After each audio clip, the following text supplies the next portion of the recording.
নমস্কার দর্শক, এখন আপনারা দেখছেন প্রাইম বাংলা টিভি। আমি অমিত কুমার দাস। দর্শক, শুরুতে থাকছে তৃণমূলের অত্যাচারে অতিষ্ঠ নন্দীগ্রামের বিজেপি মাইনরিটি মোর্চার সদস্য রাকিবুল। মধ্যযুগীয় কায়দায় তৃণমূলের বর্বরতার শিকার তিনি। এমনই গুরুত্বপূর্ণ খবর পেতে চ্যানেলটি সাবস্ক্রাইব করে পাশে থাকার অনুরোধ রইল। দর্শক, আক্রান্ত রাকিবুলের মুখে ঘটনাটি শোনা যাক। কি বলছেন দর্শক, শুনুন। মহল্লা সবাই দেখিয়ে আর গ্রামের অনেক ছেলে আমাদের হ্যারেস করেছে, পুরো সব জিনিস থেকে বয়কট করেছে। আমি রেকর্ডিংও করেছি, আমি সহজ করে বলি রেকর্ডিং করেছি, কি করার আছে করে নেই। আমাকে গ্রাম থেকে জল জল মানে পানি চলে সরকারি জল, সরকারি জলেও কি আটকাবে? আচ্ছা, মসজিদ থেকে বারণ, মসজিদে টোটালি বারণ। আচ্ছা, মসজিদে যেতে বারণ, কেউ যদি মারাও যায় তার বাড়িতে যাওয়া বারণ। আমার ভাই টোটো চালায়, তাকেও টোটো যেতে পারে না। আমি রেকর্ডিং করে রেখেছি। টোটো চালাচ্ছে তো গ্রামের লোক যেতে মানে উঠতে পারবে না টোটো। দর্শক, বিরোধী দলনেতা শুভেন্দু অধিকারী ঘটনাটি শোনার পরে রাকিবুলের বাড়িতে যান এবং পরিবারের সাথে কথা বলেন, এবং তারপরে এ বিষয়ে শুভেন্দু অধিকারী কি জানিয়েছেন দেখুন দর্শক। ভারতবর্ষের সংবিধানে অধিকার দিয়ে গেছে প্রত্যেকে নিজের নিজের মত পথের জন্য, ধর্ম পালনের জন্য। সংবিধান তোমাকে অধিকার দিয়ে গেছে, সংবিধানের উপরে কেউ নয়। আমি শুধু সাংবাদিকরা আছেন এখানে বলছি, সাম্প্রদায়িক রাজনীতিটা কারা করে এই ঘটনায় প্রমাণিত।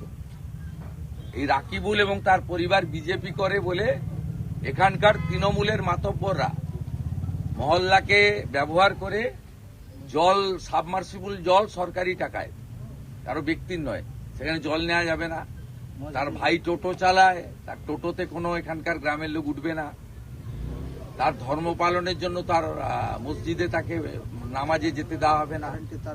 মধ্য দিয়ে প্রমাণ হয়েছে সাম্প্রদায়িক রাজনীতি বিজেপি করে না, ওরা করে। ধর্ম পালনে, জল খাওয়ার, নিতে বাধা দেওয়ার অধিকার কাকে দিয়েছে ভারতবর্ষের সংবিধান? আর যারা সংবিধান বিপন্ন বলেন তাদেরকে বলবো নীলপুর দীনবন্ধুপুর গ্রামে এসে রাকিবুল এবং এই বাবুর সঙ্গে কথা বলে যান। সংবিধান কারা বিপন্ন করছে প্রমাণ হয়ে যাবে। দর্শক, রাকিবুলের অভিযোগ, তিনি ভারতীয় জনতা পার্টি বিজেপি সমর্থন করার কারণে সামাজিকভাবে বয়কটের শিকার হয়েছেন। তার অভিযোগ অনুযায়ী তাকে ধর্মীয় আচার পালনে বাধা দেওয়া হয়েছে এবং এমনকি তাকে পানি জল দেওয়াও বন্ধ করে দেওয়া হয়েছে। এ ঘটনার পরিপ্রেক্ষিতে কয়েকটি প্রশ্ন আসে আমার, আপনার এবং সবার মনে। প্রশ্ন 1, রাজনৈতিক মত প্রকাশ কি ব্যক্তিগত স্বাধীনতার অংশ নয়? তাহলে কি ভারতের সংবিধান প্রত্যেক নাগরিককে নিজের মতাদর্শ সমর্থনের অধিকার দেয় না? প্রশ্ন 2, এখানে ধর্মীয় স্বাধীনতা কি খর্ব করা হয়নি? কারো ধর্মীয় আচার পালনে বাধা দেওয়া হলে তা মৌলিক অধিকার লঙ্ঘন করা হয় না? প্রশ্ন 3, সামাজিক বয়কট কি আইনত দণ্ডনীয় নয়?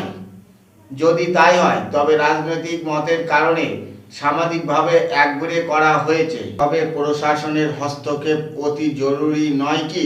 দর্শক, আর কি বলবো, আপনারা শুনলেন, বুঝলেন, জানলেন, বাকিটা আপনারা বলবেন এবং কমেন্ট করে জানাবেন, এবং চ্যানেলটি সাবস্ক্রাইব করতে ভুলবেন না। এখানে শেষ করব, দেখা হবে নেক্সট ভিডিওতে। প্রাইম বাংলা টিভি দেখার জন্য ধন্যবাদ। ভালো থাকবেন, সুস্থ থাকবেন, সবার জন্য শুভকামনা রইল।